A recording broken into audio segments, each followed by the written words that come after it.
Good morning. How's everyone doing? Yeah, me too. No.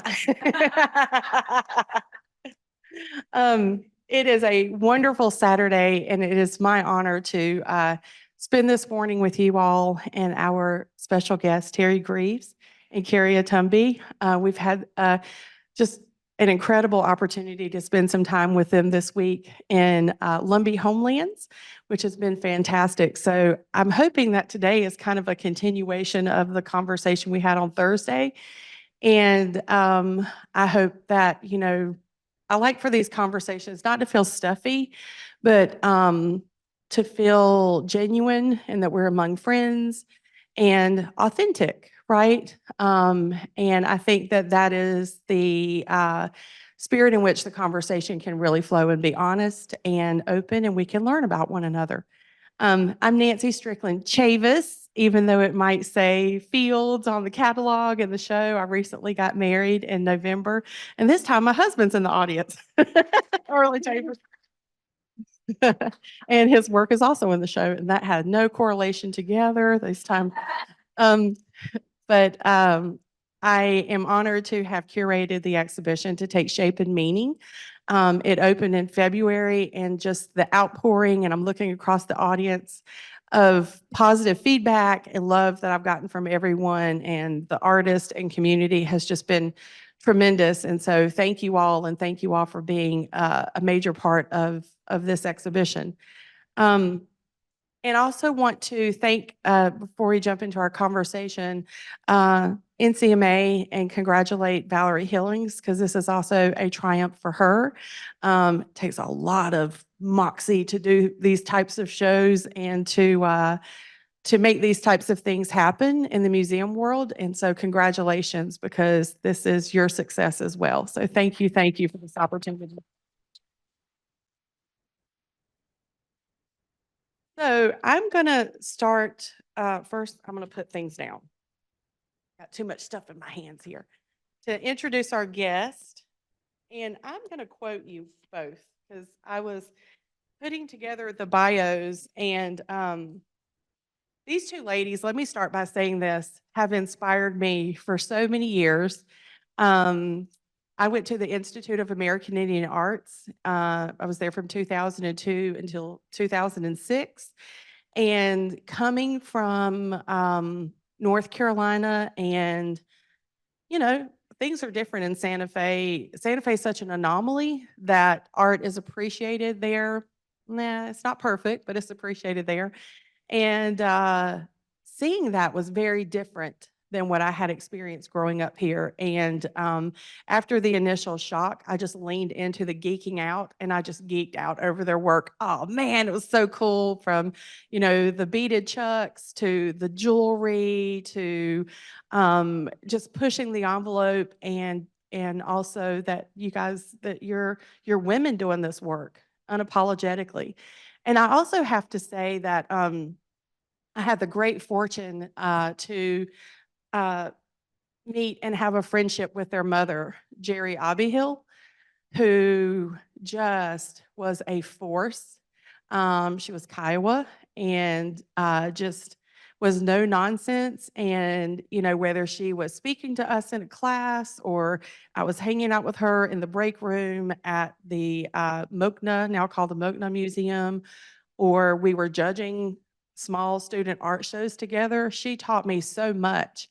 And the biggest thing that she taught me this lesson, and these were her words, and I loved it because, I would get all in my head about things. And also, I was an older student when I went to IAIA. I started when I was 29. I was a single mom. I had at the time, my daughter was 9 years old. And so I wanted to get everything right.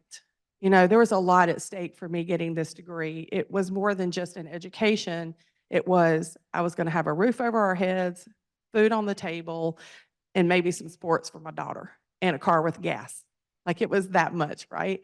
And so I would just kind of complicate things by what other people thought, and am I doing the right thing? And, also the very highbrow ivory tower of museums, and wanting to make sure that all got done right. And she gave me the best advice one day. She said, "To hell what people think. do what's right by Indian people, do what you feel, and man, I needed to hear that. That was a little bit of like what my mom's wisdom, how she raised me, and it was just kind of like, in a way, she recentered me. The first year I think I was at IAIA, and I'll never forget that, and I appreciate her so much for that, and I love her for that. And in our time together on Thursday, man, I felt that through you ladies too. So it's just very powerful. Okay, I'm gonna get on the script here. So I'm going to start with Teri Greeves. Teri grew up on the Wind River Reservation in Wyoming. Her grandmother, Susie Ataumbi Big Eagle, was an award-winning beadworker. After graduating from the University of California, Santa Cruz, Greaves began her career as a beadwork artist, winning Best of Show at the Santa Fe Indian Market in 1999. Now I'm going to quote because I think this is where the real talk comes in, and that's what I love about both of you. Quote, I am a beadworker. I started beading when I was about 8 years old. I feel a need to express myself in my experience as a 21st century Kiowa, and I do it, like all those unknown artists before me, through beadwork.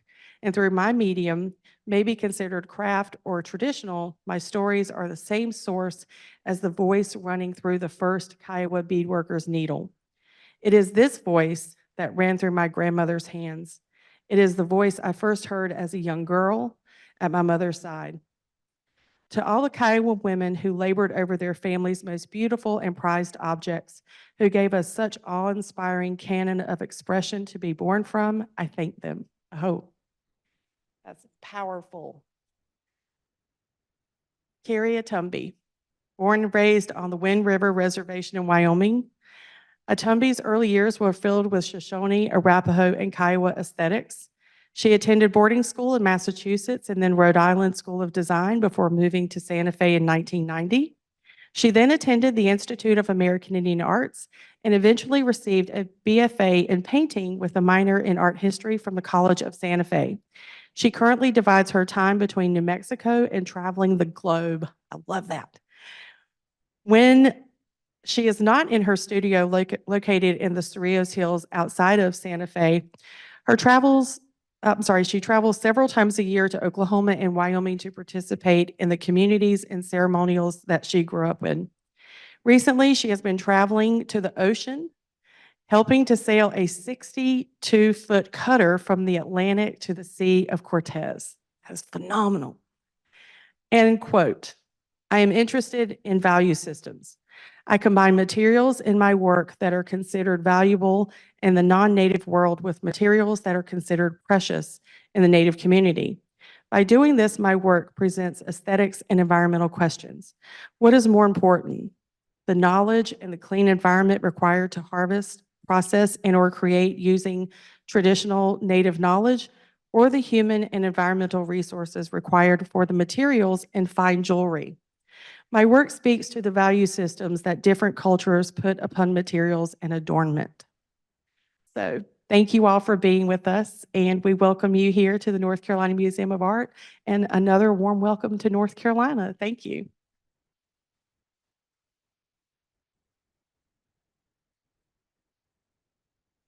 So I like that we're in conversation with the exhibition, and I kind of go back and forth between referring to the curatorial themes as curatorial values. So I'm really happy you all situate your work in that way. So we're going to start with the first curatorial value, if you will, and we're going to look at the theme of rootedness. And the definition is, rootedness conveys the ancestral knowledge defined by a sense of belonging, connectedness to kin, keen understanding of homelands from which artists originate, and the spiritual framework that holds it all together, which gives meaning to their existence.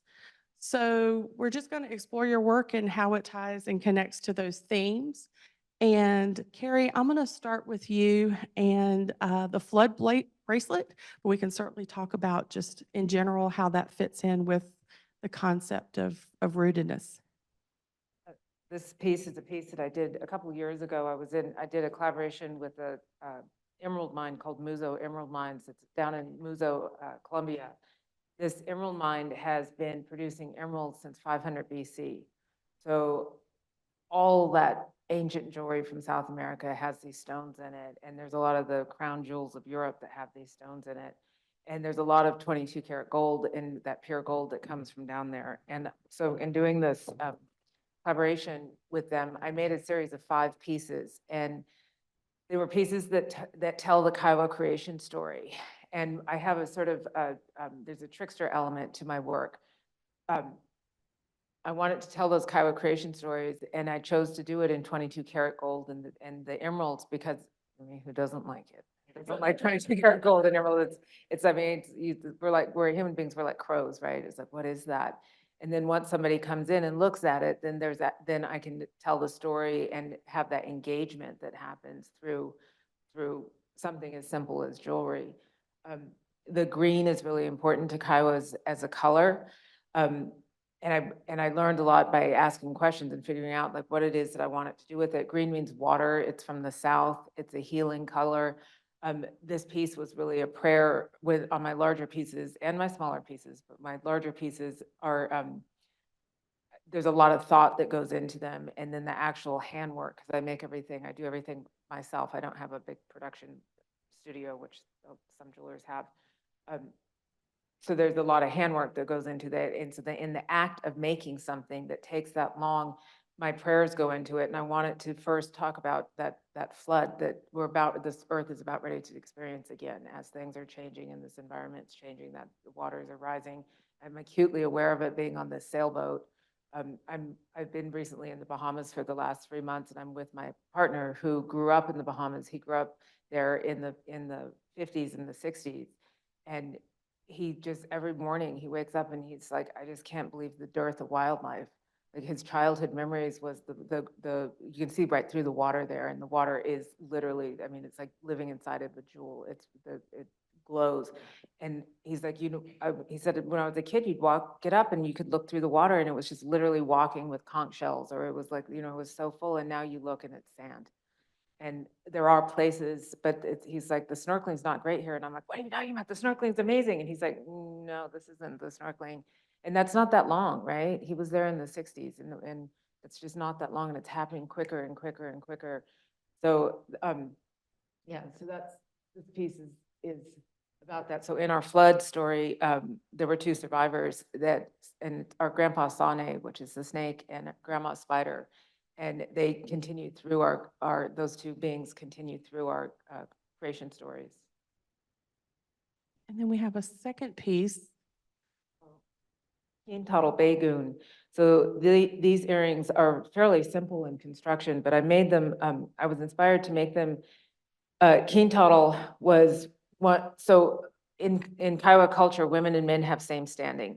And in our culture, you play to your assets. Like you're encouraged to be who you are, like if you do something, you're like, my dissertation is going to be this. And it's like, no, maybe your dissertation should be that, right? Like you play to, and you listen, right? You listen to what inspires you, and then everyone in the community enhances that and helps teach you that way. Like the way we teach our kids, it's not like you're going to learn piano because I learned piano and I want you to learn piano, and you're going to, because that's going to develop part of your brain. It's like if your kid shows signs of being interested in the drum, then you support that child learning if your child shows interest in whatever it is, athletics and dancing and whatever, then you support your child in what they lead you into and how you, oh, I got on a tangent there. So Keen Tuttle was. So we're around the kitchen table. It's about tangents.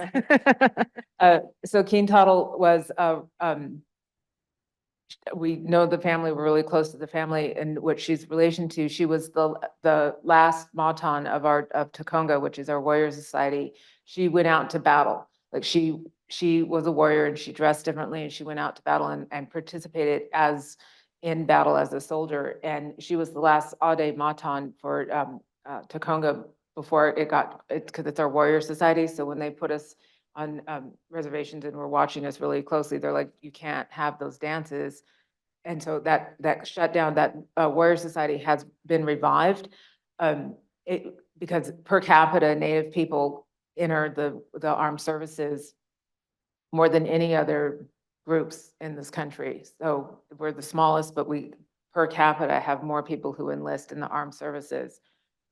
So World War I came and there were so many of us, our peoples who went over there and fought. World War II came and even more, and then through the Korea War and the Vietnam War and Afghanistan, and all of that. So that our Tacoma was revived and it's very active now. My sister and I are both participate in it. And a few years ago, so Keen Tuttle means dragonfly. Bagoon is dance. Dancing dragonflies. So at that ceremony, the women come out first. We hold the space. That's part of the prayers of those ceremonies. So the women come out, and it was about, I think 3 years ago, during the women's dances, the entire arena was filled with dragonflies. I'd never seen that before. There were hundreds and hundreds and hundreds of dragonflies there. And then when the men came out after the women did our dances, then the men came out and the dragonflies all left. And I was inspired to make these earrings in honor of Keen Tuttle and all those women who came before us and all those warrior ladies. You talked about, so I think about the power of ceremony, coming together in this world that we understand in very unique ways that are different maybe from Western ways of thinking. But then there's the part where there are environmental impacts, right? The world is changing, man is changing the world. And you've talked about this flood. So what happens when this flood comes? How does that indigenous way of understanding help mitigate that or transition with that? What does that look like? And do we know? I'm just throwing it out there of like, how do you, yeah. Yeah, but think about, this, one of the themes of this exhibition is place of being, because rootedness looks at where we come from and how our stories, our relationship, the inexplicable connection sometimes to our homelands, is who we are. But then what happens, I spent a lot of time in Oklahoma. I was there for a decade and really got to understand the other side of what Indian removal meant. And so in other displacement of Native people, so I thought about place of being, where you are. And Wilma Mankiller really inspired that. She said, Tahlequah is home for me. Even though my ancestry goes back to maybe the Carolinas or other parts of the South. But then it's how do you, I've heard you talk about this flood. I think, well, how does that transition our culture and our identity? Or if our rootedness change, our homelands change, then what does that mean? Just an idea, not real answers. My sister's been saying this a lot to the classes over at the college that we've been talking about all week. And really to impart to those students that the history of this land is long before anyone came across that ocean. The history of the people of this land is long before that. And we have migration, like Kiowas, we come from up north. And when we are now in Oklahoma, but we were not forcibly removed to Oklahoma because we had moved that far, that we've come from all the way down through Colorado. And we sent also our people out, our young people, our men out. There's a way of being in, and that's, you talked about the ancestral knowledge. So there's a term called Hokum, and it's a way of being. I always felt really like sort of an outsider because we were raised on the Wind River Reservation up in Wyoming, which is Shoshone and Arapahoes, and then coming around in Oklahoma as adults. And I always felt like, oh, I'm an outsider, and I'm being, and one of the elders sat me down once and explained to me, oh no, this is like the way Kiowas are, is that we travel. If you look at our districts, we have 7 different districts within the governments of our tribe, and District 7 is the largest.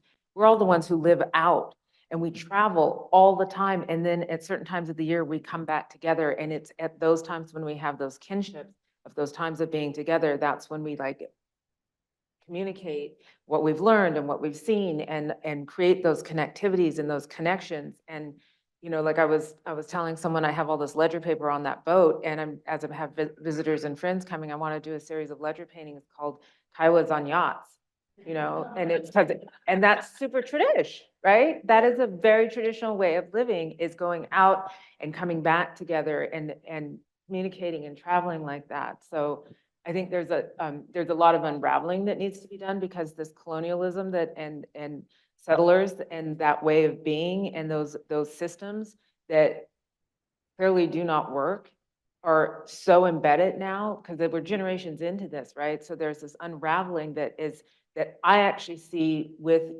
the next generation, with the younger generations, this Gen Y and this Gen Z, or there's something really special about them. And I think that there is that, because it's countdown time, right?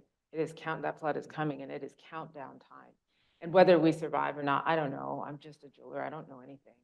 But I don't, none of us do. We're humble, right? I don't know anything. But we feel, and all we can do is pray and in those prayers understand what our actions can be of creating objects that hopefully engage somebody, even if it's like, oh, what are those earrings you're wearing? And then you can have a dialogue, right? What's that sparkly thing on the wall? Or let's take the kids to the museum on Sunday, or whatever. So you can create that dialogue, then that's baby steps, right? Do you think that's why you're drawn to water? Because the flood, you're like a warrior. I'm gonna face it head on. No, I think I made the mistake of marrying the husband I did. Yes. Just kidding. I blame him. Yeah, we're water people here. There's something interesting you mentioned, talking about that you have that ledger paper and ledger art, and it just kind of sparked this in my mind about not, the whole history of ledger art, but a good part of it was started at St. Augustine at Fort Marion by the ocean. Oh yeah, by the Right. ocean, and I remember reading those ones where they went out and they saw sharks for the first time. Like the whole and yeah, again, like the dearth of the ocean, like what, like they were talking about just going down to the waters and like how many fish were just coming out. And now you go down there and it's like, I had this experience. We were crossing the deep part of the water, and I was just looking out, you're just constantly like watching everything, watching for boats and all that stuff. And this sailfish came out of the water and just like went out of the water and went back in. And I was like, holy, like first of all, what planet am I on? And my first thought was, it's not over a bar. And I was like, what did I just think? And I realized the only time I have ever seen a sailfish had literally been mounted over a bunch of booze. Like that is the only time I've ever actually and so in my brain, like that's sailfish is that way, right? Plasticized with bottles underneath it. And when I saw it out there jumping and living its best life, is being a sailfish. I literally felt like I am unfamiliar with this planet in which I'm on. I'm in a different place. And I love that that's reflecting in your work. That's just incredible and evolving it. That's amazing. Okay. Now I'm going to pivot to you and talk about rootedness in your beadwork. And this is Sons of the Sun, I'm sorry. And this is a new work for you that you just created. And I saw your boys were working on this as well. Do you want to talk about how this connects to rootedness and these concepts? So this piece is larger than that image is up there. It's 8 feet and by about, I think it's 7 feet across or 6 feet across. It's 8 by 6. And so obviously the beads on it are not the little tiny beads that you see in these smaller pieces out there. It was a matter of me scaling up. This isn't the first large piece that I've done like this, but it's the first large piece, multi-panel piece, and I dyed all the silk myself. And the imagery that's on it is a part of our, it's a big part of our cosmic world. It illustrates the story of our half boys. And those half boys to us are like your Jesus, Muhammad, Buddha, that major being of all those big religions out there. This is who half boys are for us. And so when we tell that story, and there's many stories that go around him, around them, and his coming into being and his life and his afterlife. And so when we contemplate those stories, I was saying yesterday, how is illiterate savages how is this knowledge passed down with us illiterate savages? Well, it's done through our breath. It's done through these stories that we tell through time. And these stories are, so this story that he represents was from that time when we were way up north. Well, on you guys' calendar, that's about 1400. Earlier, maybe even. And we started our own migration down into the Southern Plains, what you all call Oklahoma. And that took us a long time. It took us several generations to make it down that far. So we weren't removed into Oklahoma. We were actually there. And that area of Oklahoma is very narrow to where we actually really are. We were down into what is called Texas. We were out in New Mexico with the Taos. We have a long-standing relationship with the Taos through generations. And like Keri was saying, we used to send our boys out, our scouts out to go far and to look around and come back and bring that information back home to our people so that, you know, we would know the world around us. And we have stories. These are oral stories that are told of our boys going so far south that they saw hairy men in trees. So they were down in the jungles of Central America. That's how far they had traveled. And they brought that knowledge back up to us. So this particular piece, like I said, it's a long story. It's a really long story. It's like trying to say, okay, the Bible says. So there's no way that I can say all of that right now as to what this is, but I have encoded into it things that it was a commission for the Denver Art Museum. I started thinking about it over 5 years ago. It took me a full year to complete it. I started working on it. It took me an entire year to complete it. It was a bit of a learning curve because there was some things that I didn't know how to do that I wanted to do for this. So I had to learn some stuff. It's going to arrive in Denver on the day I go back home, which is, no, on Monday, it'll be in Denver. So I'm a little nervous about it, just traveling and all that, but it hasn't had any eyes on it yet, other than my family. It hasn't had any eyes on it yet. And with all of the narrative work, because I do narrative pictorial work, with all of this pictorial work that I do, yeah, that's the bottom of that center panel. These are ants that my sister cast. Because I wanted, because it was such a deep story. I mean, I'm talking about one of our holy beings that I really wanted to include. It had to be more than just me. It's not up to me to be the teller of this whole story. So, which is why I had my boys work on it. And actually, that's even something else that this way that these illiterate savages have maintained our worlds. So one of the things is that for us, for Kiowa people, the men are the pictorial or narrative artists. So they were the history keepers. So if you see that ledger work, or if you see Silverhorn's work, any of those historians of those days, in the old days, they used to do their pictures on a big hide and it would run in a spiral. Time runs in a spiral from them. It's not a straight line. Runs in a spiral, and you could see those pictures and they could read them and they could tell what happened through the year. Later on, when we got the books, then that's when everything went linear with those picture telling like that, the way that book flips. Where am I going with that? Sorry. I'm old. Let's just say I've hit that time that us ladies hit. Oh yeah. So yeah, thank you. So the pictorial work is done by the men, and the women are the abstractionists.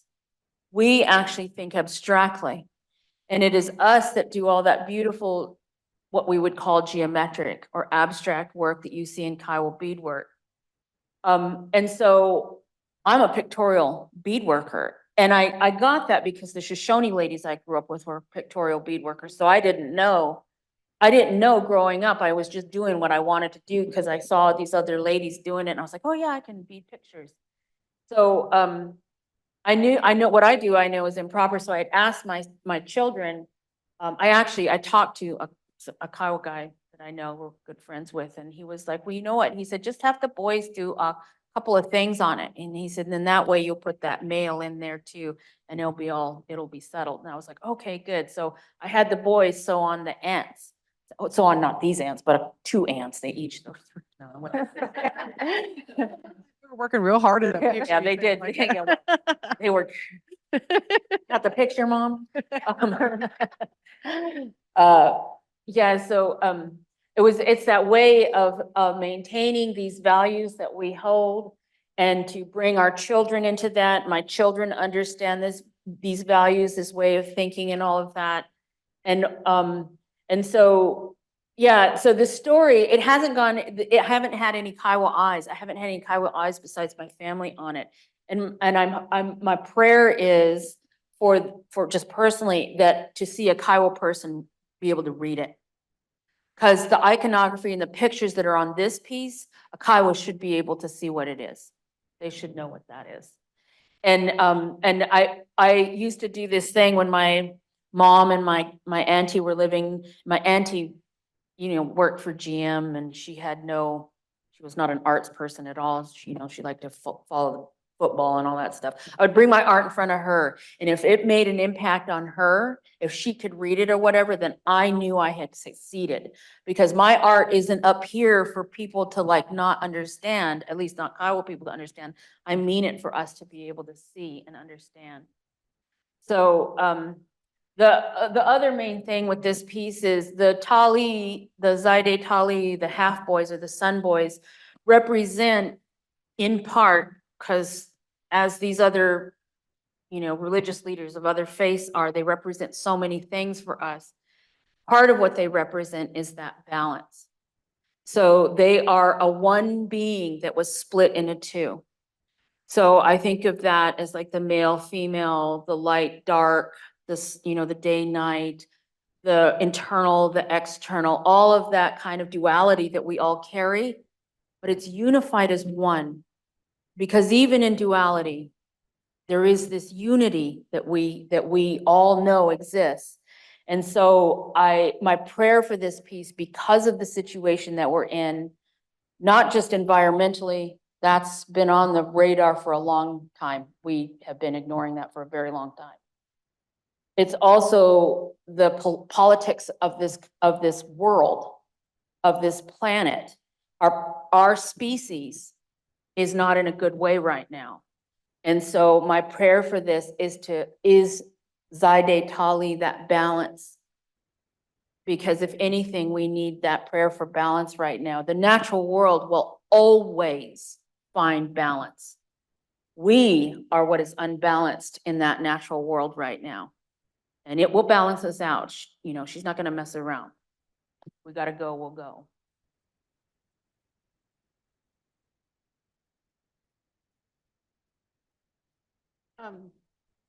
That was powerful. I'm trying to transition from that. I'm like, whoa, that was incredible.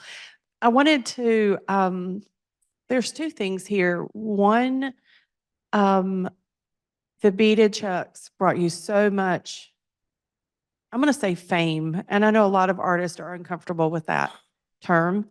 But you guys should own it, both of you.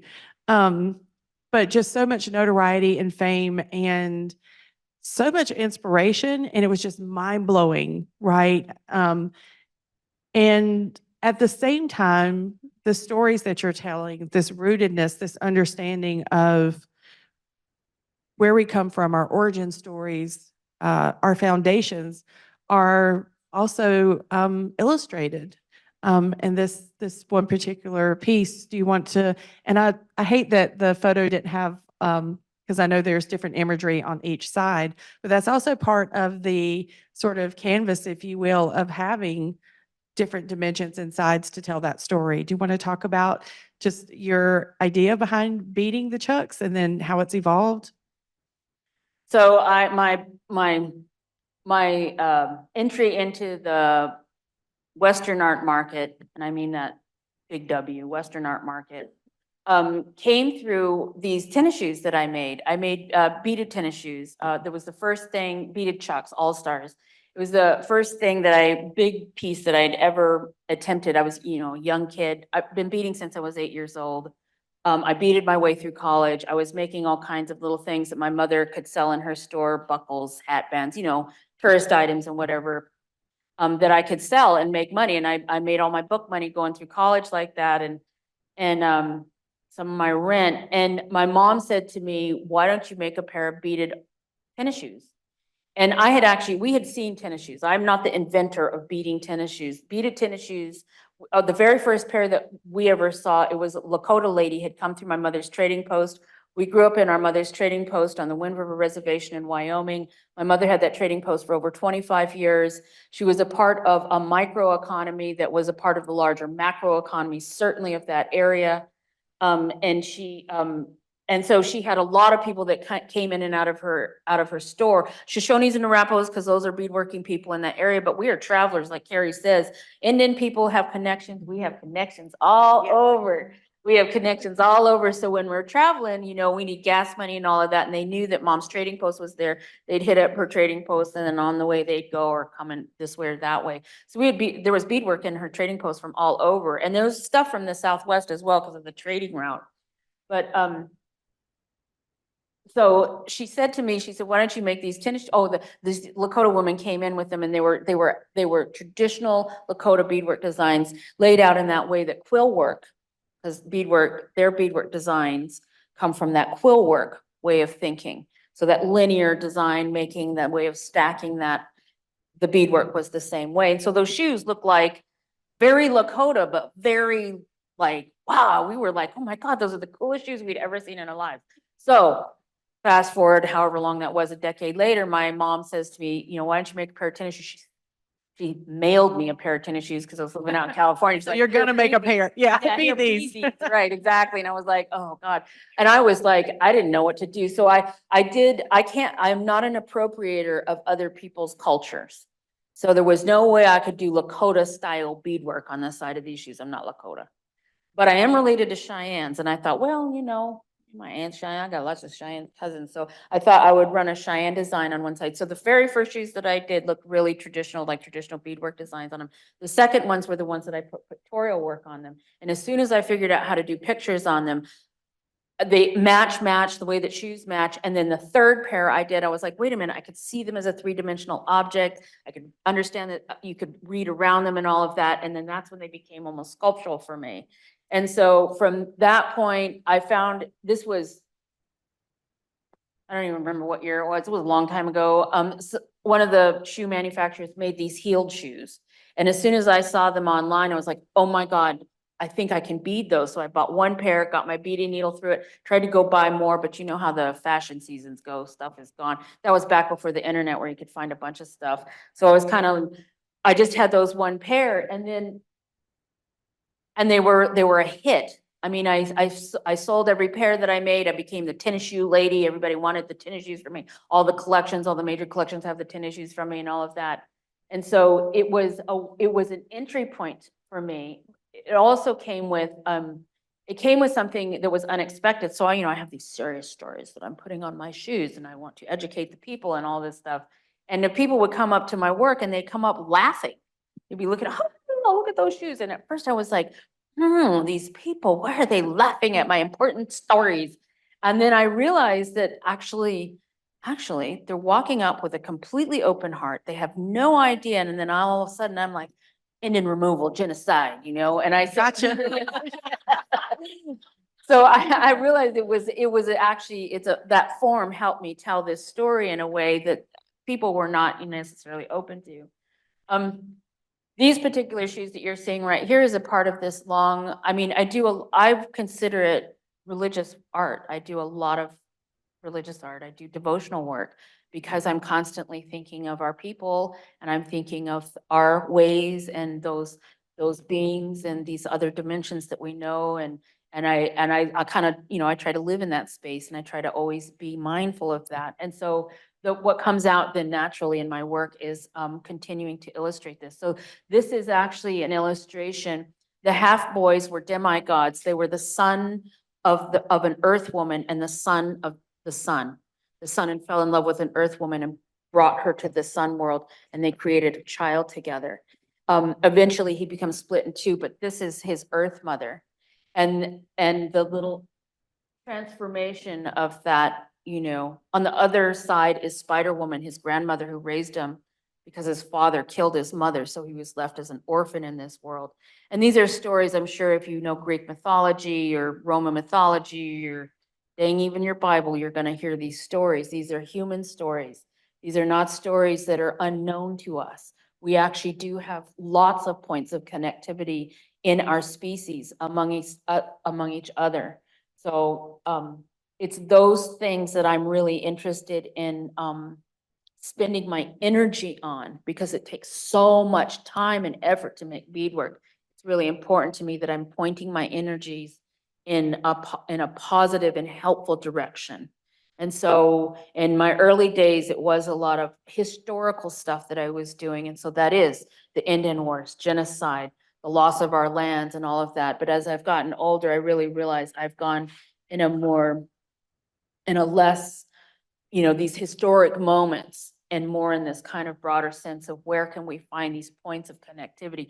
Very Kiowa. This is a Kiowa story I'm telling. This isn't your story or your story or yours. It's a Kiowa story I'm telling, but we can see these moments where we can make these contacts. Always see it in your story, like talking to some kids from out here, and you guys got twins too, so. And I think that's the important part about this exhibition also, is that it is telling so many different stories. There's 50 nations represented in this show. There's 75 artists. So even within those 50 nations and those origin stories and those important stories among the community, there's also the individual stories as well, right? So that's been the hardest part for me in touring going through and giving tours of the exhibition, is where to stop, because I feel guilty about passing by all the stories.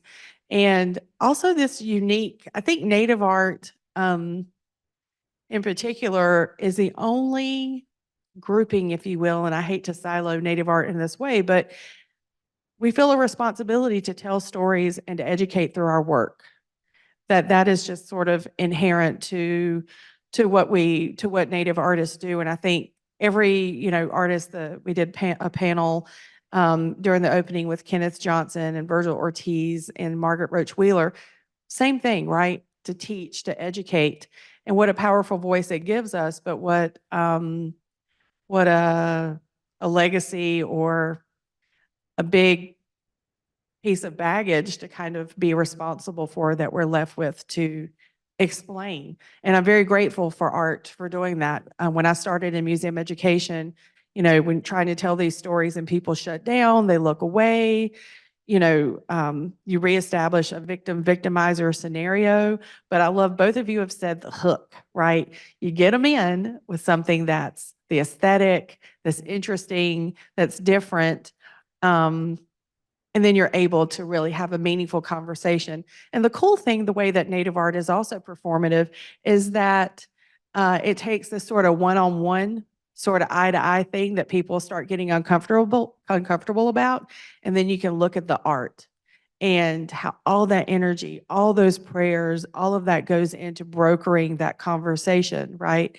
And I think that is where that shape and meaning comes in, because now somehow our contemporary art is belabored with that, whether it's intentional or not. It does that educating, but I think that's the role that tradition also brings in, which is very interesting. So genealogy, speaking of that, is the next, we're going to call them curatorial value. So the genealogy in this exhibition follows kinship among ancestors and descendants, mentors and mentees, teachers and students, mothers and daughters, parents and families. Genealogy is fundamental to the process by which artistic tradition and cultural knowledge is taught and shared. And it's really cool to see the genealogy in the show and the relationships just kind of carry forward in the work and the people that are represented in the exhibition. And this by far is one of the most, and it's hard to even say this, but beautiful, and it feels very intimate pieces in the exhibition. Would you share with us about this piece? Yeah, this is Taw's Doi, and so Teri and I were born Onday, and whoops. Okay. you were just talking about like that sort of like, there's a certain thing that happens with Native people because of our history. There's like, can be like a, like we call it poverty porn. So you see a lot of film and you see a lot of stories and it's like, oh, and well-meaning people coming out and they want to do this story and bring all this light to the story, to the people out in the res or whatever. And it becomes this poverty porn thing. And the way, I mean, we grew up on the res, so I'm very acutely aware. I have at moments in my life lived in my car because I didn't have enough money to have a place, right? So I'm aware of all of that, but being born Onde, which is we're like a society system. We were born with the finest of fine, right? Like we were born with couture, which most Native babies have. Things are made for us as, with that intention that my sister keeps talking about, that, our clothes are made for us, our cradle boards are made for us, our medicine's made for us, and it's all made by our aunties and our grandmothers and our mothers and our sisters and our brothers and our uncles and all of that, and those are their prayers that are put into these objects that are given to us as infants and as young children and as we're raised up. So when we were born, what some of the medicine that's given to us is our umbilical cords are put into these different amulets, so they can come in different shapes. My grandmother made mine, and it was put into a turtle, and it was put on my cradle board when I was a baby and brought home from the hospital. And then I wore it on my belt when I was a child, and I got my naming. My name was given to me, and there was a ceremony that went along with that. My medicine was with me. I carry that medicine with me today. I always carry that medicine with me. And it keeps me safe, and it keeps me connected to my mother, my grandmother, my great-grandmother, my great-great-grandmother, my great-great-great-great-grandmother, all the way back until when we were up north, right? That medicine is really important. And I've been in, when I moved to Santa Fe, and there's a lot of fancy homes there, I've gone into these, people's homes, and you walk into their bathroom, can I use your restroom? I walk in their bathroom and, oh, trigger warning, please. On the wall, you'll see 50 of them on the wall. And it's, they were stolen objects, and there was like, at one point it became illegal to own human parts. So if you flip them over, you see where they've been cut open, the umbilical cord's been thrown out, and then we're sewn back together and then sold as art, right? You can still see these things in those auctions that come up online.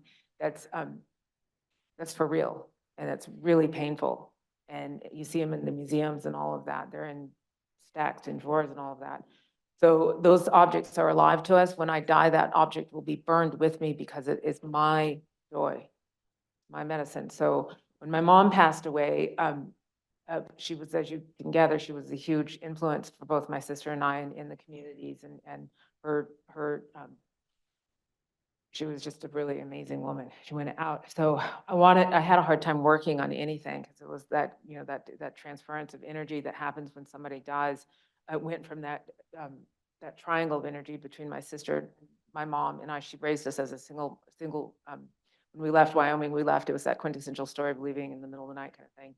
Because my father was not a nice person. And so there was a bond that happened between my sister and I and my mom that was really strong. And when she passed away, there was an energy shift that went, because it went to the two of us, right? And our positions in our family and our positions in our society changed because of, I didn't realize, so mom's got that. And I was like, oh, dang, I'm of that age now where I have to be responsible to get that, whatever that is.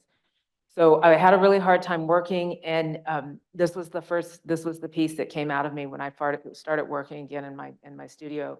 And it was I wanted to do something about my mom and for my mom, but it was a little bit too close to do something of her. So I made this, which is based on the umbilical cord amulet that my grandmother beaded for me. On this one side is a peyote button. My grandmother was a peyote person, and so on the amulet she made for me, she actually beaded a peyote button, and I did it out of 22 karat gold with a diamond on this inside. You can't really, I think you can see in the slide, it's hard to see up here. It's half red and half blue, which is that duality, right? And those are Kiowa colors. That's the north and the south, and we either do black and red or blue and red. And that's a portrait of my grandmother that I found. She had one of those little one of her husbands was a Cheyenne man. He was a Peyote Road man. And so they did a lot of traveling on I-40. And she had stopped in some gas station somewhere along the way and had one of those little strips. And I found these beautiful photographs of her. So I made a portrait of her on vellum, and then I put an antique watch crystal over it. And then my mom loved white buffalo. She was like, that was one of her symbols. And so that arc is Kiowa's that's like a symbol that symbolizes the bison for us. And I carved it out of white mother of pearl. And then there's little turtles. The chains are made out of little gold turtles and silver. And then both my mom and my grandma love their bling. They absolutely love bling. So I made sure that there was lots of diamonds and lots of like sparkly things on the piece. I really enjoyed, I mean, even more now, with the explanation of just this piece, and when you round the corner, and you just engage with it, you know, your eye is just drawn to it. Has just been so powerful. And I have to say, I really appreciate you putting jewelry in this show, because that's been one of the things that I've been plugging. Museums don't understand that jewelry is, natives understand this, but museums don't understand that jewelry is an art form. There's a tremendous amount of educational value in it. There's a tremendous amount of information in it. And it's always being seen as, oh, it's it's part of fashion. It's an afterthought of fashion. Museums are starting to tune into fashion being as, oh my goodness, that's something. And it's really like the audience loves fashion, right? Well, they also love jewelry, but this like very like ways of thinking. It was like, oh, very Western ways of thinking. Okay, we'll stretch to baskets maybe now. Okay, we'll stretch to like, so I'm just doing a plug for like jewelry is art, and jewelry belongs in museums, not just jewelry museums, but it actually belongs in museums. So as an artist, I really appreciate you as a curator putting jewelry, and obviously not just my jewelry, but other jewelry that's really interesting in there. And it, you know, if it's made out of copper, well, why is it made out of copper? There's a whole history about that copper, and it's potent and it's strong, you know, so anyway. No, I mean, that's perfect, because, you know, in curating the show and thinking about, one, the phenomenal work and wanting to show this huge range and breadth of art that Native people create, and fine art. And so with your work, you talk about beadwork being Native traditional values, and then this juxtaposition of jewels and gold and these fine metals and things. And that, you know, my mom was pretty much the same way. She loved her bling. If anybody grew up in Charlotte, y'all remember Brownlee Jewelers? She was the queen of layaway, okay? Was going to be put on layaway, and we'll see that at Christmas, starting in June. But, you know, and you talked about the poverty porn. There was some reality to that, especially my mom was also a single mother. And so what she would say is, one day you're going to have this. One day this is going to be yours, right? And so jewelry has always been important to me, because there was never land. There was never a big house. There was never a car. There was certainly no retirement. I mean, she died, you know, without really even any health insurance. But what she left was this breadth of jewelry. And that was something that was attainable for her. And then she would buy beadwork, like at powwows and things, and they were in the same box. And to me, that meant, you know, that was privileging, right? As long as it took her to pay off that, whatever it was at Brownlee Jewelers, and she wore it all, you know, she loved it. She wore it all. That showed to me that value that was important, but she saw it as also, you know, a little bit of, if you need to sell it, then that's cash for you, because those materials are going to hold value. I think that's a really human thing about jewelry, and across all different nations and cultures. You know, if you flee, what do you take, right? You take those jewels, right? You take those small things, because they're I had a person, one of the judges at Indian Market, and this is, you know, the Indian Market is like the big art show for Native people. You can be seen and heard there, and there's curators from around the world show up. I have had one of the judges came up to me, that's something don't, occasionally I enter in it, and I said, I was, giving my spiel about jewelry, and he was like, oh, well, you understand that jewelry will never win best of show unless it's a belt. There's no way that anything will ever, no jewelry will ever win best of show. It's just not big enough. Because I guess good art has to be Size big. matters, yeah. I know, I was like, if you can't make it good, make it big, and if you can't make it big, make it red. Like, I don't know, like, I'm gonna just make a big ruby thing, just all red and enter and see if I get anything. So I want to talk just real quickly about this because in your explanation, this is in a museum now, right? This piece? This piece No, this piece belongs to me. still belongs to you. I am, Yes. I had, when I made it, I needed money and I was trying to sell it. And then I was like, then I looked at it and I was actually, my girlfriend, Jamie Okuma, came over and she was like, Keri, she raised her eyebrow. And I was like, oh, yeah. She's like, just, you'll be taken care of. And sure enough, I was totally taken care of. I was like, it's totally fine in the long run. I wear this piece. I'm not going to sell it. This is my piece. I'm going to give it to my Teri's sons when I'm done. And it, I wear it at ceremonies and it feels good to wear it at ceremonies. She looks so beautiful. She's got an elk tooth buckskin dress, elk teeth being Indian gold, and then she wears that medallion on. She looks so beautiful out there. She is own day out there for sure. Yes. High society. Yeah, high society. I love that. This is Southern Plains Winter 2023. What is the genealogy in this piece? So this is my jewelry for the people, fry bread for the people, cooking for the people. As you can see, my work is really with a lot of expensive materials, so the price points on it get really pricey. So I try to at least 2 or 3 times a year do a drop, which is primarily the way I sell my work is by doing drops online. And I do these lines of jewelry. This is really based on Southern Plains jewelry, which is, I had, when I first started out doing work, I had many people come up to me and they would look at my work and they'd say, oh, this isn't native jewelry. And I was like, really? Why not? And then they would proceed to tell me why my jewelry wasn't native jewelry. Well, it didn't fit their paradigm, right? It wasn't Loloma-esque, it wasn't turquoise, it wasn't silver, it didn't fit their idea of what native jewelry was. Southern Plains people have been making jewelry for a long time, and we primarily use German silver, which is not as valuable as silver. It's a lot harder to work with. It's a lot more difficult to work with, and it's embedded with all this information in it, and it also can be really contemporary looking.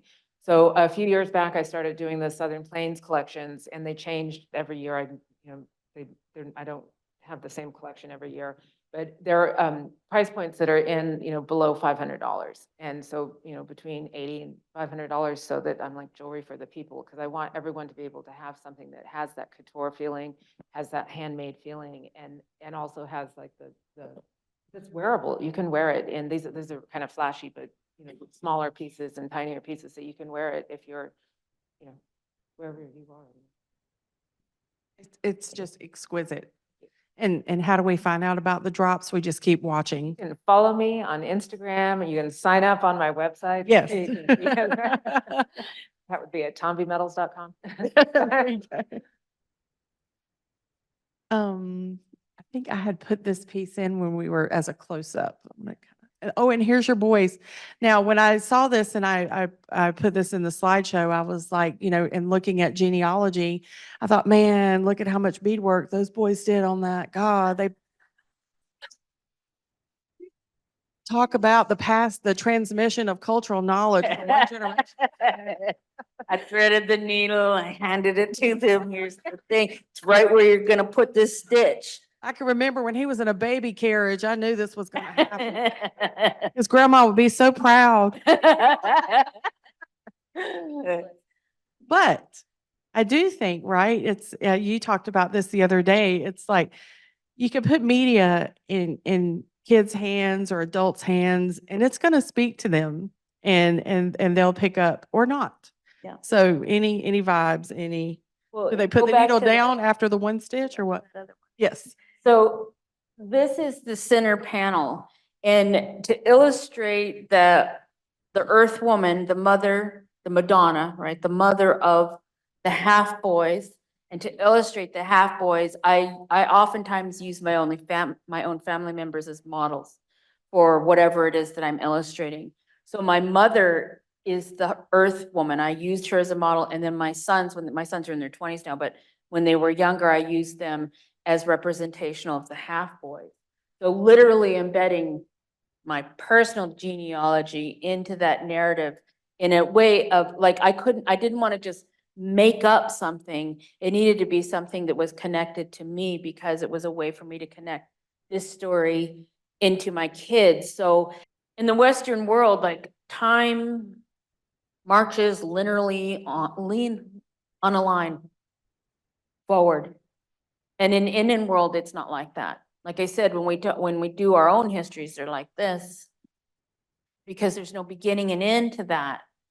And when we actually think about, I mean, it took Einstein before the Western world kind of tuned into these concepts of time and space being connected in those ways.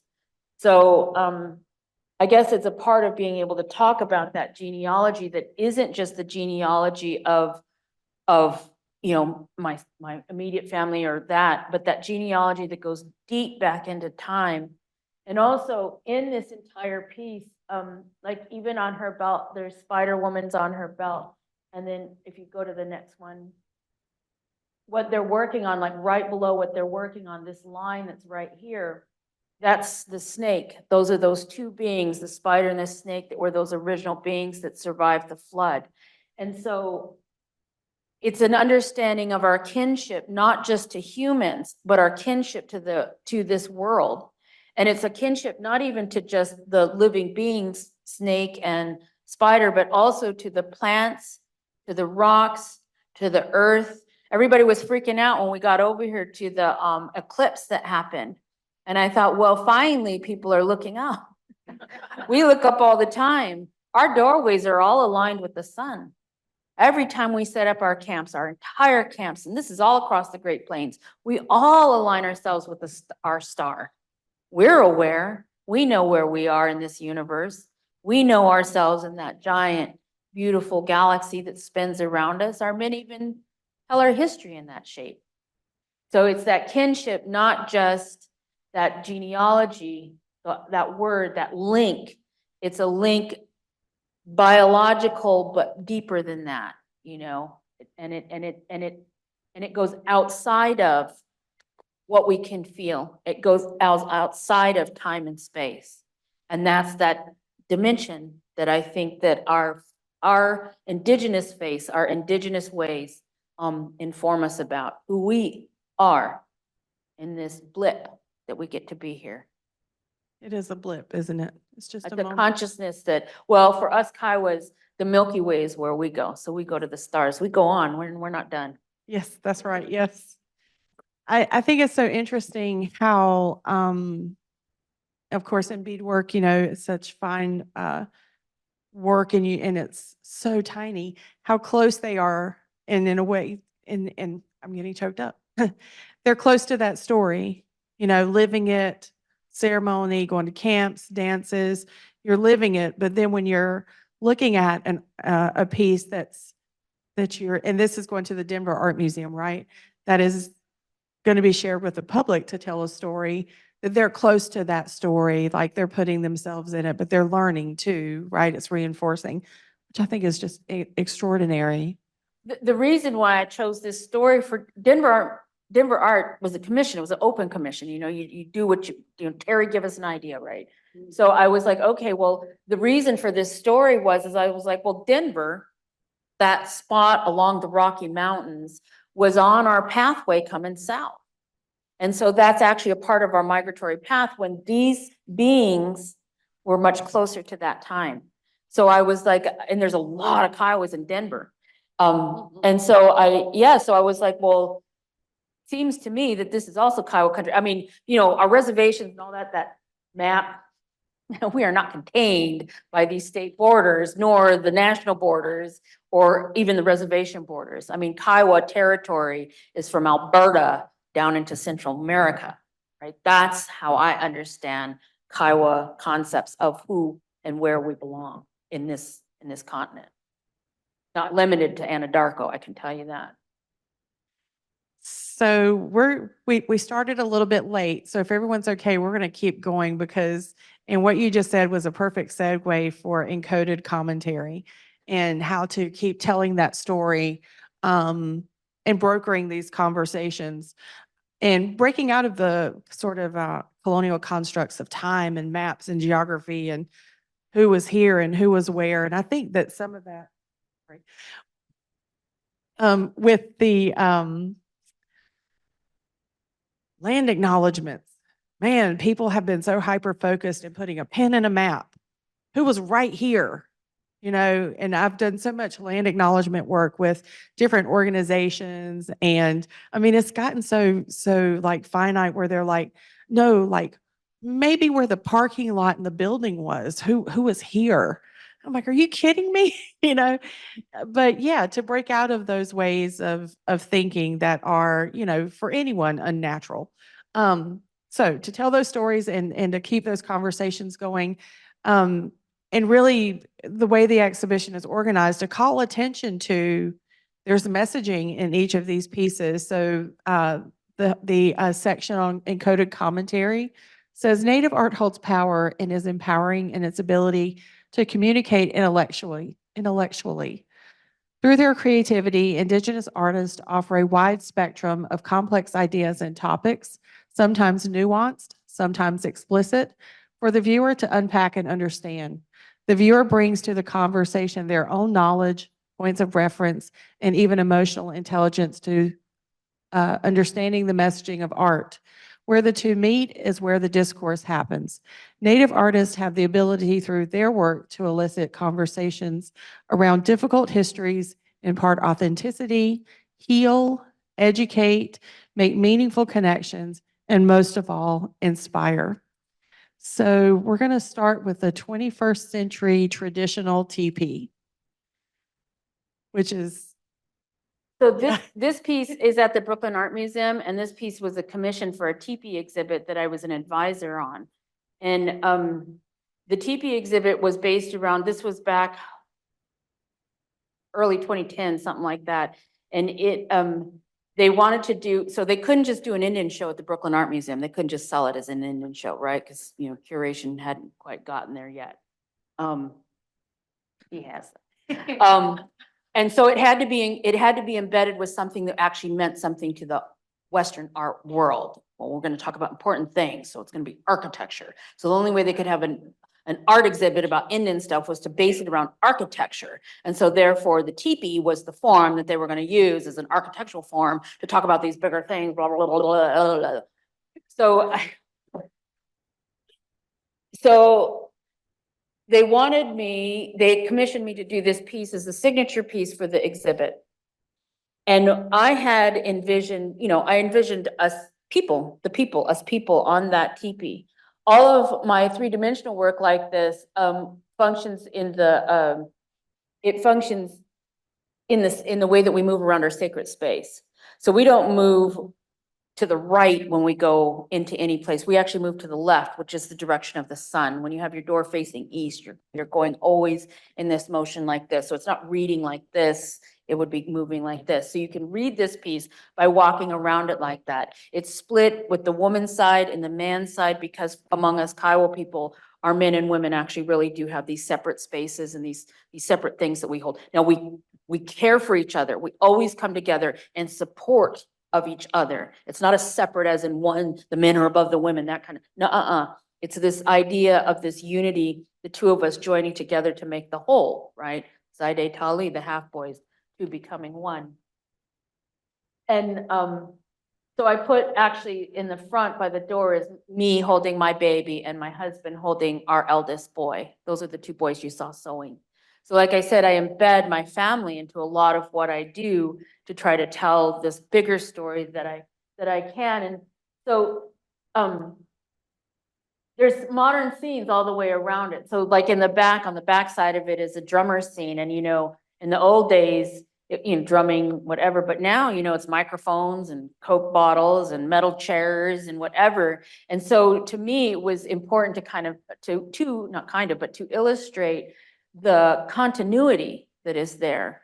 The materials, the mediums, the technology, the access to all of this stuff changes.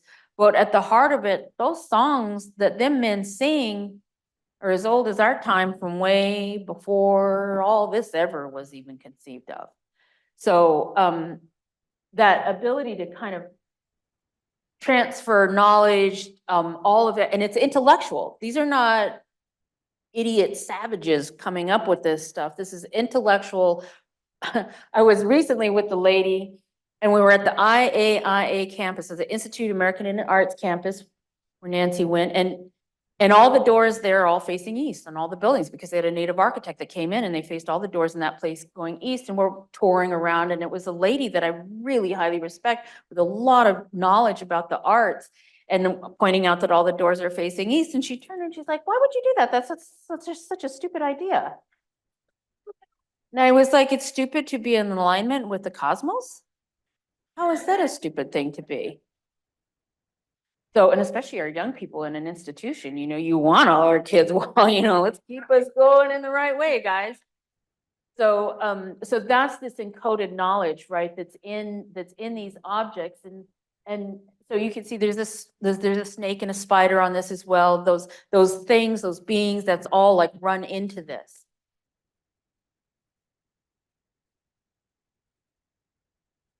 So also with encoded commentary, and I think the previous piece was more nuanced. This really meets the viewer in a way to where people say, Pocahontas, I know Pocahontas, I know this story, this is familiar. But this was part of an exhibition that you curated, Hearts of Our People, that really challenges that stereotype around Pocahontas, but really digs deeper and looks at who she was as a human being, as a woman, and her own power.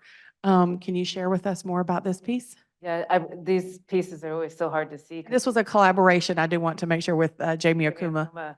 This is the first collaboration I did with Jamie Okuma. I've done a couple of them, and we may do some more together. Actually, we have one more that I have to do in May. Forgot about that. When did you get back? Forgot about that. I was still here doing this. Anyways, I wish that these images, you could actually see the pieces, because it doesn't do it justice. The ring is the first one. The ring sits about that big. It's really large, and it comes up off your hand, and there's a beaded portrait underneath of her. So there's actually two portraits of her on the ring. And then the necklace flips over. It's that portrait of her, and then on the other side, it has a pictorial. And then we did her tattoos in the earrings, and then the necklace itself. When I was researching her, what her native name was, and it was like a flower between two tributaries or two rivers, and so I made those three flowers. One, it was sort of like Jamie being one and me being one and Pocahontas being one, but also that one on the one side of being that flower between those two lines. And then I put the wampum shell in there. Pocahontas, everyone knows Pocahontas, and I did a lot of research on who she was. She was the first cigar, and then basically like she got stolen, and all those romanticized stories about her, which is just absolute, poppycock. And you look at her through look at her iconography through my favorite one was during World War II. We were savages, and there's Pocahontas and a teepee with swastikas on it, right? And it's like, what? I'm sorry, what is this again? Like, it was like just looking at all, and then there's some where, the over-sexualized images of her, and then so she basically was the first cigar Indian. She was the first Indian who was on the side of the orange box or on whatever. They stole her. They took her to Europe. They dressed her up in European clothes. They baptized her, and they said, look, you all should come out here and go to these colonies, because the savages are not savages. Look, they've been Europeanized. She was actually, my understanding, and I don't, history is history. So whether this is truth or not, I don't know. But my understanding from the research that I did when I did it, we did this piece, was that she had been stolen. She was raped on the boat when she was taken over, and she was a child. She was like 12. Yeah, she was, and had been repeatedly raped on that boat. And so she ended up dying of venereal diseases when she was in Europe, and that's where she was buried. And so she had a child from the rape when she got over there. Yeah, and then they dressed her up in all that jewelry. So that central ring, there's the most famous portrait of her is super, super Europeanized, right? I'm sure she didn't actually look like any of these portraits that she did that have been done of her, but she has this big lace collar on. So I wanted to do that 18 karat gold lace collar that just like that went out around that portrait. And the underside of painting that Jamie beaded on the underside is one with her son. So it's a much more personal one, and it's a much more um,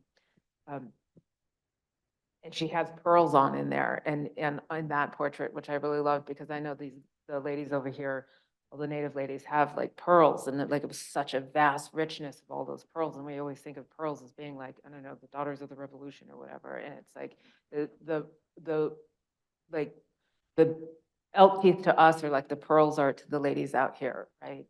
And so I wanted to put those pearls on there. And yeah, and then I also wanted, like, she was so Europeanized, and she had tattoos, right? She had traditional markings on her, so I wanted to put that in, and they were beautiful. That's part of the beauty, and it also has that knowledge, and I don't know what they mean. I'm not educated enough to know what those markings mean, but I do know that when I have a lot of Gwich'in friends, and that, you know, you can look at somebody, you can tell where they are in their life, if they're married, if they're not married, if they have children, what, you know, who they belong to, who their families are, by simply like seeing how they present in their beauty, right?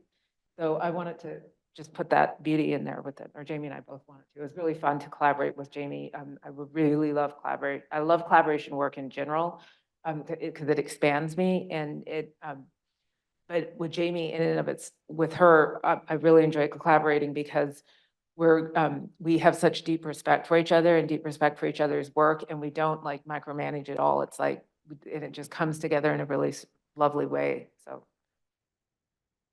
And I think that Pocahontas was probably part of that collaboration as well, just in spirit. Oh, absolutely. She was such a force and so powerful. So on the East Coast, we understand her power. We understand her role in society. Even as an Algonquin woman, even the favor that her father had over her. And so when I first saw this piece, I was like, oh my gosh, this is just what a tribute to her, but what a, you know, you can't help but think she would have loved this. Hope so. You know, and there are records talking about how in the beginning, you know, she liked the power that the colony was giving her. Of course, they were trying to corrupt her by way of getting to Powhatan, but that she loved adornment, that and she was able to navigate society through her power because of who she was and who she was inherently, her own individuality. And so I just think this is such a beautiful tribute to her. It is just extraordinary. And what an authentic way just to, and a very thoughtful way to tell that story. It's absolutely incredible.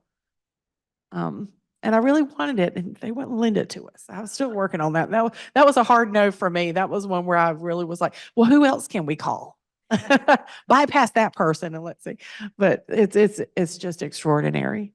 So I wanted to give you all an opportunity to ask questions about any of the themes or conversation or any ideas that have come to you all in the time that we've spent together today. Okay. I use Czechoslovakian cut glass from Prasosha. Almost all of the beads that I use are Prasosha.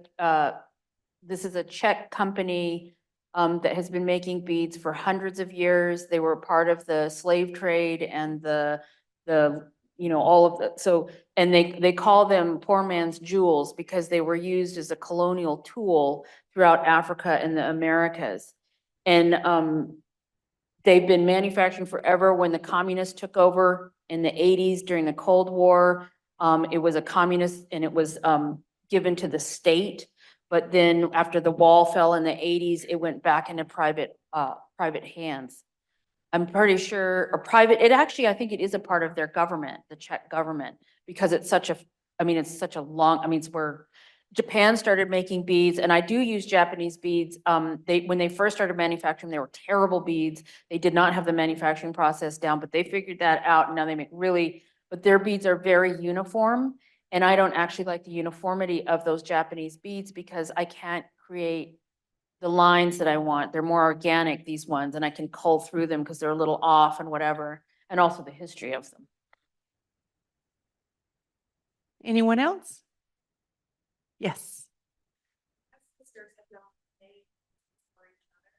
Oh, yeah, yeah, we make pieces a lot for each other. All the time. Yeah. We don't really collaborate on pieces together. We've like- never collaborated, I don't think. When we collaborate, Sure enough now, to do it, but I don't know if we were in the past. we've collaborated on my kids. We collaborate on them all the time. Yeah. So my sister is a really amazing seamstress. She can make all kinds of, like this lady can make the beautiful collars. It's shocking to me, these collars. Anyway, she makes the clothes, the fabric, the jewelry that my boys wear when they're looking good. It's because my sister helps me make my children look like the only that they are. Yeah, we do collaborate. Yeah, we do. Anyone else? Yeah. I'm sorry. You and then you.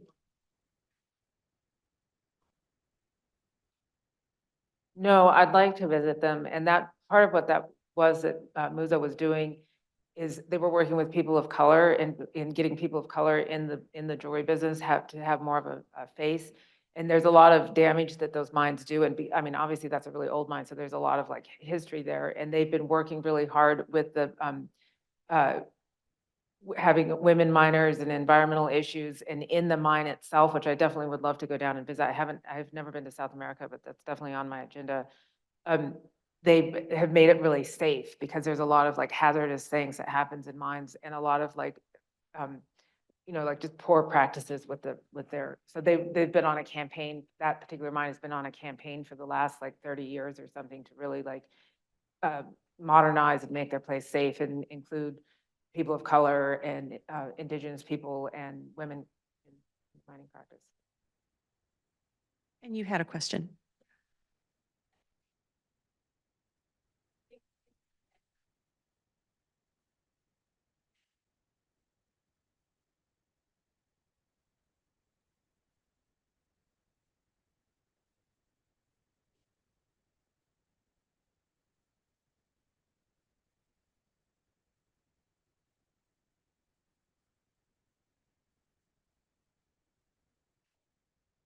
Absolutely. There's several, and I know I'm going to forget a bunch. The two that come to the very top of my mind is first is Tanya Larson. She's a Gwich'in woman. She does jewelry, and she's a really interesting jeweler. And then her partner Rizal Benali, who's a filmmaker, is also a really interesting artist. And then for like material culture, There's one young artist that is, I consider like a little sister. So we work mentor ways. So like in this world, it seems like everybody wants to hold on to power until they're dead and crusty and dying and whatever, right? But among Native people, we're getting to the age where we're gonna be needing to hand this off, right? And so we've got our eyes on these ones that are coming up so that we can help them and get them up to this point, because we know that they're the ones that are gonna be taking this position. And so we do, like in a personal way, mentor people. But it's also like culturally appropriate for us too. Like, I mean, it's a given that this kind of stuff happens. Not that there isn't folks in our politics, whatever, but anyway, different story. So there is one young woman, she's a Lakota woman that I've gotten to know. Her name is Michaela Patton. And she's gotten some recognition. She's starting to get some recognition now, but I just think her work it's just amazing. And working with value systems and working as a young Lakota person, she went to one of those military schools out there. She was at Flandreau. So she has, she comes from a very solid place, but she's in this bigger world now, and her vision is amazing. There's a lot of Native artists, and I know this seems crazy, but this is where kids are, Instagram. Yeah, Instagram's amazing. And Really. Instagram, and it's, you start looking for those words, like typing in those words. So, being aware of what is and isn't. But once you start tapping into that, there's like, I mean, that's where they are. We're not there, right? We're old. So we're like sitting here in this auditorium, but they are online, and it really is. And it's it's really good and bad with that dang social media, but it's allowed for some some, I mean, you know, Gwich'ins from way up at the Arctic Circle being able to sell their work and make a living. I bought a bunch of stuff from Cree territory that is just beautiful beadwork from up in Canada and Canadian artists. And it's, I wouldn't have known them, you know, I would have gone up to Alberta to see that. Elias, Jade Not Afraid, we wanted to get one of his purses, the studded purses. And he's making and selling through Instagram. I mean, he makes it, he posts it, it sells. It felt like double Dutch of like, okay, you know, with the auction, I was like, are we gonna, no, okay. And then the next one, it was like, you know, drop it this hour and get ready. And it was a little bit of like being an auctioneer. I was like, oh my God, it's happening. And so that's an interesting thing too, how Instagram has transformed this sort of like commerce online to where I'm curious to see how that's going to impact markets, you know, transforming kind of judging practices and even the shows themselves. It's really interesting. But we scored a pair of earrings. I mean, it was in the moment, and which are what we have on exhibit. And then when we were at Indian Market, actually, I think we already had the earrings because we needed to get the catalog finished and all of this. And I was like, oh my gosh. And I was messaging him on Instagram and I said, you have a bag in the show. We're trying, you know, what is your price? And it's already sold. I was like, well, who bought it? Can we borrow from who bought it? And he was like, I don't know. But yeah, it's just incredible. There were several pieces that were like that, just following people on Instagram. Well, for me as a bead worker, you know, beads are a trade item, right? It was sinew, it was cotton thread, now it's nylon thread. It's, as the technology comes in, artists are really good at adapting to stuff. So it's a kind of it seems natural to me that these young folks have been able to understand how to use social media. And you're right, it is going to have an effect on the market part of it, the capitalism part of it. I know it actually is it's a big thing in Indian country, you know, like there's Indian social media, right? There's Indian Twitter, Indian Facebook is what it is. And our communities are connected in a way that I'm like, I needed a roach, the headdress the men wear. And I was like, wow, there's actually some options on here, some guys that are selling these things and they look pretty good. So it was like, you know, we're connecting to people who need these things, but in that way. And it's pushing the art too, right? So you see people do this really avant-garde thing, and usually that would be happening at powwows or different places. Now it's happening online, and like 2 or 3 days later, you can see other people that are doing it. So just seeing it happen in real time is amazing. Any other questions? Yes.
You can catch more flies with honey.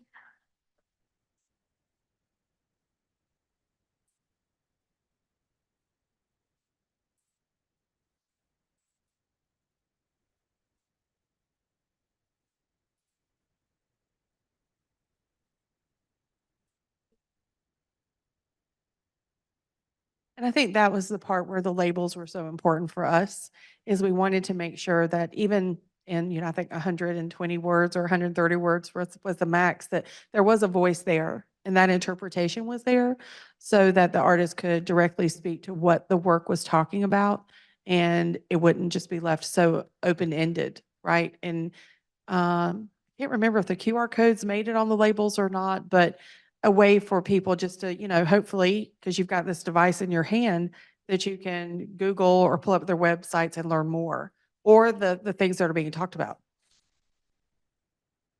Oh, sure, yeah. I have to say that the didactics in this exhibit are extraordinary. I don't think I've ever seen didactics quite as clear as what's here. And that is because as a Native curator, she made the choice to put Native voice first. Now that's a curatorial choice that hasn't been made until recently. And that's because Native curators have been allowed to be at the forefront of that. We are not centering the white experience here. We are actually centering that Native voice to that. Those didactics in there do that. And I have to say, when we did Hoop, it was an oversight on our part. It was the largest oversight. I was so disappointed walking through my own exhibition, looking at those didactics and realizing that all they were was descriptions written by grad students. And I was like, damn, did we drop the ball on that? I mean, you didn't though. You didn't, so. Well, thank you. Thank you. I think the big part of being in this industry and on this side of the art world and the interpretive world is to understand how can we privilege voice, right? And how can we break down those barriers? And definitely there was a boot camp of learning with the work that I did at the American Indian Cultural Center and Museum, now known as FAM. And, there were some hardcore fights between Ralph Applebaum and Associates in New York and then our community. And so there was a lot of wisdom to be gained from that. And, it just takes the museums to be open to say, yes, let's do it and go with it. So, yes, we're hoping to kind of, make that a standard and other museums pick up on that. And I think we're in such an interesting time. And I'll say this in closing, that the world is changing all around us, right? The flood is coming. Like, what do we have to hold back for? Why do we just have to continue to follow convention without any real reasoning and really lean into, as far as this industry is concerned, with the evolution of what's happening? And so, again, I think Valerie's doing a great job at leading NCMA in that direction and is definitely at the forefront of being an agent of change, especially in the South, because the South loves convention, tradition. We've always done it this way, and that's what makes us special. And it's a false narrative. And also thank you for weaving in and privileging North Carolina Native artists, where we did not have a space like this before. And I hope that this is just like the catapult to something much bigger and ongoing for Native peoples here and throughout the South. We are part of the fabric of society, and sometimes just those threads are invisible, but we're here in this audience. And so thank you for putting us in the forefront. Thank you. And thank you all for joining us. Thank you to our special guest. Round of applause for Keri and Teri and the incredible work that they do. And we just appreciate you so much and sharing and lending your voice to the exhibition even further and to spending time with us. Thank you. Thank you. Ho, ho.